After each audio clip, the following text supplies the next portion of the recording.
Telangana BJP అధ్యక్షుని ఎన్నిక వాయిదాల మీద వాయిదా వేస్తూ కాలం వెల్లుబుచ్చుతున్నారనేటువంటి విమర్శలు పార్టీ నేతలే అంటున్నారు. గత అసెంబ్లీ ఎన్నికల సమయంలో అధ్యక్షుడిగా ఉన్నటువంటి బండి సంజయ్ని తొలగించి తాత్కాలిక అధ్యక్షునిగా అందరినీ కలుపుకుపోయి పార్టీని గెలుపు వైపు తీసుకెళ్లేటువంటి కిషన్ రెడ్డికి బాధ్యతలు అప్పగించి తాత్కాలిక అధ్యక్షునిగా పెట్టారు. అయితే తిరిగి అధ్యక్షుని మార్పు ఉంటుందని ప్రచారం జరిగినా కూడా అప్పుడు సంస్థాగత ఎన్నికలు, పార్టీ నిర్మాణం తర్వాత కొత్త అధ్యక్షుని ఎంపిక ఉంటుందనే అంశాన్ని పార్టీ నేతలు చెప్పారు. సంస్థాగత ఎన్నికల తర్వాత కూడా అధ్యక్షుని ఎన్నిక జరగలేదు. అనంతరం జిల్లా అధ్యక్షుల ఎన్నిక తర్వాత రాష్ట్ర అధ్యక్షుని ఎన్నిక ఉంటుందన్నటువంటి అంశాన్ని కూడా పార్టీ నేతలు చెప్పారు. అయితే ఇప్పటి వరకు కూడా పార్టీ అధ్యక్షుని ఎంపిక జరగలేదు. పూర్తిస్థాయి బాధ్యతలు లేనటువంటి అధ్యక్షుడు ఉండడం వల్ల రాష్ట్రంలో పార్టీ నిర్మాణము, అదేవిధంగా భవిష్యత్ కార్యాచరణ, పార్టీ రాజకీయ కార్యకలాపాలకు పూర్తిగా నిర్వహించలేకపోతున్నాం అన్నటువంటి విమర్శలు పార్టీ నేతలే చెప్తున్నారు. ఒకవైపు కేంద్ర మంత్రిగా, మరోవైపు రాష్ట్ర అధ్యక్షుడిగా న్యాయం చేయలేడు కిషన్ రెడ్డి అనేటువంటి విమర్శలు కూడా, ఆరోపణలు కూడా వినిపిస్తున్నాయి. అయితే కిషన్ రెడ్డి స్థానంలో కొత్త అధ్యక్షుని ఎంపిక జాతీయ నాయకత్వానికి ఒక సవాల్గా మారింది. పూర్తిస్థాయి బాధ్యతలు లేని అధ్యక్షుడు ఉండడం వల్లనే రాష్ట్రంలో రాజకీయ కార్యకలాపాలు, అదేవిధంగా తెలంగాణలో ప్రభుత్వంలో ఉన్నటువంటి కాంగ్రెస్కు వ్యతిరేకంగా కార్యాచరణ రూపొందించకపోవడం, ప్రజా వ్యతిరేక కార్యక్రమాలను గ్రామస్థాయి, మండల స్థాయి, జిల్లా స్థాయిలో నిర్వహించలేకపోతున్నామన్నటువంటి విషయాన్ని బీజేపీ నేతలు అంటున్నారు. ఒకవైపు కేంద్ర మంత్రిగా, మరోవైపు రాష్ట్ర అధ్యక్షుడిగా కిషన్ రెడ్డి ఏ పదవికి న్యాయం చేయలేదన్నటువంటి ఆరోపణలు వినిపిస్తున్నాయి. మొత్తంగా తెలంగాణ అధ్యక్షుని ఎన్నిక ఇప్పటి వరకు జరగకపోవడమే కాకుండా జాతీయ స్థాయిలో కూడా అధ్యక్షుడి ఎంపిక జరగలేదు. అయితే ఒకేసారి జాతీయ స్థాయి అధ్యక్షుడి ఎన్నిక తర్వాత రాష్ట్ర స్థాయి అధ్యక్షుడి ఎన్నిక ఉంటుందన్నటువంటి విషయాన్ని బీజేపీ రాష్ట్ర కమిటీ నేతలు చెప్తున్నారు. అయితే మొత్తంగా బీజేపీ అధ్యక్షుడు లేకపోవడం వల్ల పార్టీ పూర్తిగా కార్యకలాపాలకు దూరంగా ఉంటున్నారు పార్టీ నేతలు. అదేవిధంగా రానున్న స్థానిక సంస్థాగత ఎన్నికల్లో పార్టీ విజయం సాధించాలంటే బాధ్యత ఉన్నటువంటి పూర్తి స్థాయి అధ్యక్షుని ఎంపిక ఉండాలన్నటువంటి అంశాన్ని పార్టీ నేతలు చెప్తున్నారు. బీఆర్ఎస్ అగ్రనేతలు వరుస విచారణలు, కేసులు ఎదుర్కొంటున్న పరిస్థితి మనకు కనపడుతోంది. ముఖ్యంగా బీఆర్ఎస్ ఎమ్మెల్సీ, తెలంగాణ జాగృతి అధ్యక్షురాలు కల్వకుంట్ల కవిత ఢిల్లీ లిక్కర్ కేసులో సిబిఐ, ఈడీ విచారణలను ఎదుర్కొన్నారు. ఇదే కేసులో గతంలో ఆమె అరెస్ట్ అయి జైలుకి వెళ్లి బయటకు వచ్చిన పరిస్థితి మనకు కనపడుతోంది. ఇక బీఆర్ఎస్ పార్టీకి సంబంధించినటువంటి మాజీ మంత్రి హరీష్ రావుపై ఫోన్ ట్యాపింగ్ కేసు గతంలో నమోదైంది. సిద్దిపేటలో హరీష్ రావుపై పోటీ చేసినటువంటి చక్రధర్ గౌడ్ అనే వ్యక్తి తన ఫోన్ హరీష్ రావు అధికారంలో ఉన్న సమయంలో, మంత్రిగా ఉన్న సమయంలో ఫోన్ ట్యాపింగ్ చేశారంటూ పంజాగుట్ట పోలీస్ స్టేషన్లో ఫిర్యాదు చేయగా పంజాగుట్ట పోలీసులు కేసు నమోదు చేశారు. ఈ కేసులో హరీష్ రావు హైకోర్టుకు వెళ్లడంతో హైకోర్టు హరీష్ రావుకు అనుకూలంగా తీర్పునిస్తూ తనపై నమోదైనటువంటి ఫోన్ ట్యాపింగ్ కేసును హైకోర్టు కొట్టివేసింది. దీంతో హరీష్ రావుకు ఊరట లభించింది. ఇక BRS party working president KTR పై ఏసీబీ కేసును నమోదు చేసింది. ఫార్ములా ఈ కార్ రేస్ నిర్వహణకు సంబంధించి ఏసీబీ నమోదు చేసిన కేసులో A1 గా కేటీఆర్, A2 గా ఐఏఎస్ అధికారి అరవింద్ కుమార్, A3 గా బిఎల్ఎన్ రెడ్డి ఉన్నారు. ఇప్పటికే ఫార్ములా ఈ కార్ రేస్ కు సంబంధించి BRS party working president KTR ఒకసారి ఏసీబీ విచారణకు హాజరయ్యారు, మరోసారి ఈడీ విచారణకు వెళ్లి వచ్చారు. మరోసారి ఈ నెల 16వ తేదీన కేటీఆర్ ఏసీబీ విచారణకు హాజరు కాబోతున్నారు. గతంలో కేటీఆర్ మున్సిపల్ అడ్మినిస్ట్రేషన్ శాఖ మంత్రిగా ఉన్న సమయంలో హైదరాబాద్ నగరంలో ఫార్ములా ఈ కార్ రేస్ నిర్వహణ జరిగింది. దీనికి సంబంధించి రెండవ దశ నిర్వహణ హైదరాబాద్ లో నిర్వహించాలంటే హెచ్ఎండిఏ ఖాతా నుంచి నేరుగా నిబంధనలకు విరుద్ధంగా 55 కోట్ల రూపాయలు విదేశీ సంస్థకు ట్రాన్స్ఫర్ చేశారు. విదేశీ అంటే పౌండ్ల రూపంలో ట్రాన్స్ఫర్ చేశారనే అభియోగంతో ఏసీబీ కేసు నమోదు చేసింది. ఈ ఏసీబీ కేసు నమోదుకు సంబంధించి విచారణ కొనసాగుతోంది. BRS party working president KTR ఈ విచారణను ఎదుర్కొంటున్నారు. ఇక బీఆర్ఎస్ అధినేత మాజీ ముఖ్యమంత్రి కేసీఆర్ ప్రతిపక్షంలోకి వచ్చిన తర్వాత కాంగ్రెస్ అధికారంలోకి రాగానే ఛత్తీస్గఢ్ రాష్ట్ర ప్రభుత్వంతో గతంలో బీఆర్ఎస్ అధికారంలో ఉన్నప్పుడు విద్యుత్ కొనుగోళ్ల ఒప్పందం ఛత్తీస్గఢ్ రాష్ట్ర ప్రభుత్వంతో తెలంగాణ ప్రభుత్వం చేసుకుంది.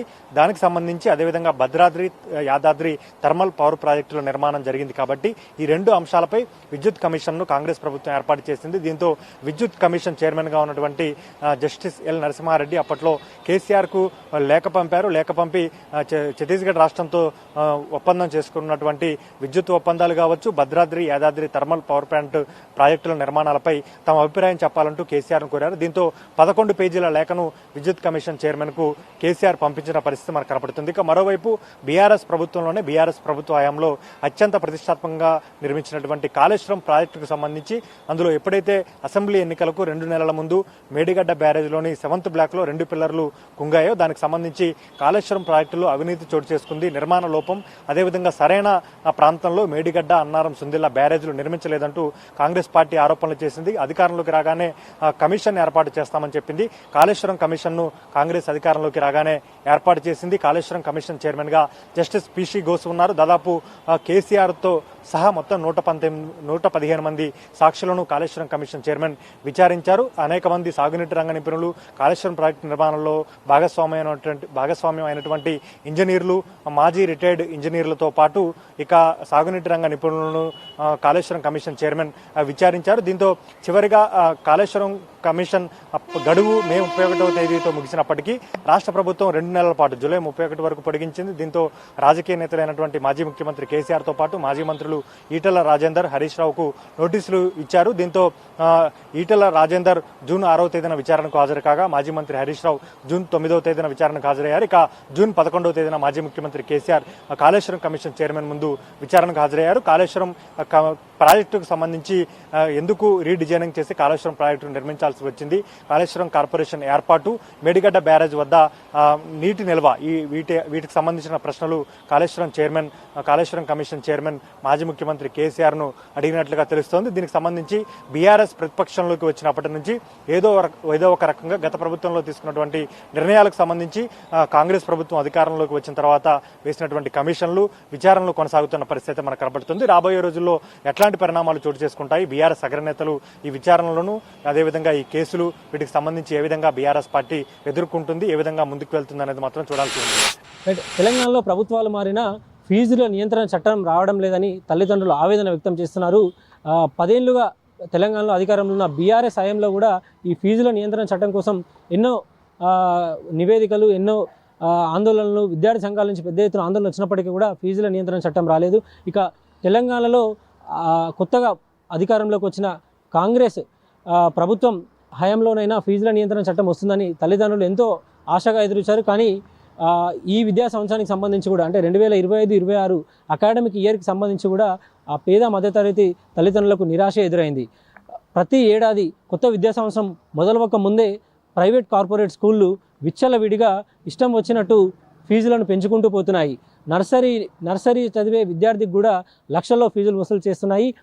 గత ఏడాది 2024-25 విద్యా సంవత్సరంలో ఒక 4వ తరగతి చదివే విద్యార్థికి 60,000 ఉంటే అదే ఫీజు ఈ అకాడమిక్ వచ్చేసరికి 1,50,000 పైగా చేరింది. ఇవి కేవలం ప్రైవేట్ స్కూల్లో మాత్రమే. అదే కార్పొరేట్ స్కూళ్ళలో అది ఫీజుల శాతం అనేది ఇంకా ఎక్కువగా పెరిగింది. రాష్ట్ర వ్యాప్తంగా 11,000 ప్రైవేటు కార్పొరేట్ పాఠశాలలు ఉంటే అందులో 33 లక్షల మంది విద్యార్థులు చదువుతున్నారు. అయితే వీటికి సంబంధించి గత కొన్నేళ్లుగా ఫీజుల నియంత్రణ చట్టం తీసుకురావాలని అటు ఉపాధ్యాయులు, అదేవిధంగా స్కూల్ పేరెంట్స్ అసోసియేషను, మరోవైపు విద్యార్థి సంఘాలు కూడా పెద్ద ఎత్తున ఆందోళన చేస్తూ వచ్చాయి. కానీ ఇప్పటి వరకు అలాంటి ఫీజుల నియంత్రణ చట్టం రాలేకపోయింది. దీంతో కాంగ్రెస్ ప్రభుత్వం అమల్లోకి వచ్చిన తర్వాత ఇది 2వసారి విద్యా సంవత్సరం మొదలవుతుంది.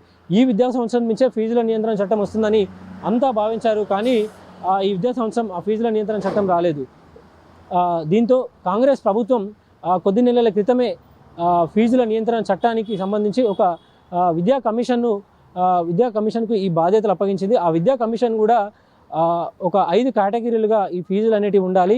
అవి గ్రామీణ ప్రాంతాలలో ఒకలాగా, అదేవిధంగా పట్టణ ప్రాంతాలలో ఒకలాగా ఫీజులు ఉండాలని కూడా ఈ విద్యా కమిషన్ మొత్తం ఈ ఫీజులను 5 కేటగిరీలుగా విభజించి ఒక పూర్తిస్థాయి నివేదికను ప్రభుత్వానికి గత కొన్ని నెలల క్రితమే అందజేసింది. కానీ ప్రభుత్వం ఈ నివేదిక పట్ల ఇప్పటివరకు ఎలాంటి నిర్ణయం తీసుకోకపోవడంతో ఈ ఏడాది అధిక ఫీజులతోటే తమ పిల్లలను తల్లిదండ్రులు ప్రైవేట్ స్కూళ్ళలో జాయిన్ చేయాల్సి వచ్చింది. ఇక ఇప్పుడు అటు విద్యార్థి సంఘాలైనా పేద మధ్యతరగతి తల్లిదండ్రులైనా కోరుకునేది ఒకటే, వచ్చే విద్యా సంవత్సరానికైనా ప్రభుత్వం పూర్తి స్థాయిలో ఈ అధిక ఫీజులకు ప్రైవేట్ కార్పొరేట్ స్కూళ్ళ దోపిడీకి ఒక అడ్డుకట్ట వేయాలని, దానికి సంబంధించి ఫీజుల నియంత్రణ చట్టం వచ్చే విద్యా సంవత్సరానికైనా అమలు చేసేలా ప్రభుత్వం చర్యలు తీసుకోవాలని కాంగ్రెస్ ప్రభుత్వంపై, అదేవిధంగా సీఎం రేవంత్ రెడ్డిపై ఎంతో ఆశతోటి పేద మధ్యతరగతి తల్లిదండ్రులు ఎంతో ఆశతోటి ఎదురు చూస్తున్నారు.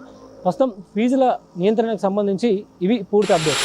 ఖైరతాబాద్ నియోజకవర్గ కార్యకర్తల సమావేశం రసాబసగా మారింది. ఎమ్మెల్యే దానం నాగేందర్, కార్పొరేటర్ విజయారెడ్డి వర్గీయులిద్దరూ కూడా వాగ్వాదానికి దిగారు. ఈ వాగ్వాదానికి దిగినటువంటి నేపథ్యంలోనే ఈ వాగ్వాదం కాస్త ఘర్షణకు చోటు చేసుకుంది. ఈ ఘర్షణ వాతావరణంలో అటు రోహిన్ రెడ్డి, ఏదైతే సభకు వచ్చినటువంటి కార్యకర్తల సమావేశానికి వచ్చినటువంటి మేయర్ గద్వాల్ విజయలక్ష్మితో పాటు ఎంపీ అనిల్ కుమార్, రోహిన్ రెడ్డి మొత్తం కూడా ఈ ఘర్షణ వాతావరణాన్ని మొత్తాన్ని కూడా సద్దుమణిగేలాగా చూస్తున్నారు. రోహిన్ రెడ్డి ఇద్దరిని కూడా ఎమ్మెల్యే వర్గీయుల్ని, ఇటు కార్పొరేటర్ వర్గీయుల్ని ఇద్దరిని కూడా చాలా వరకు కూడా సద్దుమణిగేలాగా చూస్తున్నారు. మొత్తం మీద చూసుకున్నట్టయితే ఇప్పటి వరకు కాంగ్రెస్ పార్టీలో ఈ కల్చర్ రూరల్ ఏరియాస్ లోనే చూశారు, డిస్ట్రిక్ట్ వైజ్ చూశారు. కానీ ప్రస్తుతం అయితే హైదరాబాద్ నగరానికి కూడా ఈ కల్చర్ పాకడంతో చాలా వరకు కూడా ఈ అంశానికి సంబంధించి కాంగ్రెస్ శ్రేణులు కూడా ఈ ఏదైతే దానం నాగేందర్ ఎప్పుడు కూడా ఫైర్ బ్రాండ్ గానే ఉంటున్నారు. అటు బీఆర్ఎస్ అధికారంలో ఉన్నా కానీ, ఇప్పుడు కాంగ్రెస్ అధికారంలో ఉన్నా కానీ ఎక్కడ పడితే అక్కడ ఫైర్ బ్రాండ్ గా అతని చేష్టలతో ఇతర కార్యకర్తల్ని మొత్తాన్ని కూడా డిస్టర్బ్ చేస్తున్నారు అన్న ఆరోపణలు కూడా వస్తున్నాయి. ప్రస్తుతం ఏదైతే పార్టీ క్రమశిక్షణ కమిటీ ఈ సందర్భాన్ని ఎలా చూస్తుంది, అలాగే ఈ అంశం మొత్తాన్ని కూడా ఎలా తీసుకుంటుంది అనేది మాత్రం సర్వత్రా ఉత్కంఠగా ఉందనేసి తెలుస్తుంది. వీడియో జర్నలిస్ట్ జానకి రెడ్డితో ఉషా, స్వతంత్ర టీవీ, హైదరాబాద్.